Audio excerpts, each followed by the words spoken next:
nakita ko po kasi yung napakataas po na presyo ng kuryente sa ating bansa.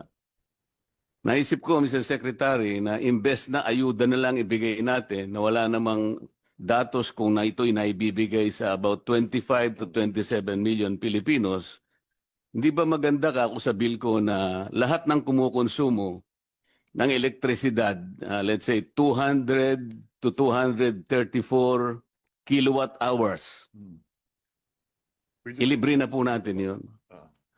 Mas practical po ba yung iniisip ko na imbes na po ayuda na wala naman po talagang malinaw kung talagang ito'y kinapupuntahan talaga ng targeted sector, doon na lang natin ibase kasi po... Kaya ako binanggit ito, ako sang-ayon ako na dapat patuparin natin to at kung kinakailangan, i-adjust natin na mas mataas. Ayun, akala ko kasi kontra ka kanina, Secretary. Hindi, sang-ayon nga ako eh. At dadagdagan mo pa pala.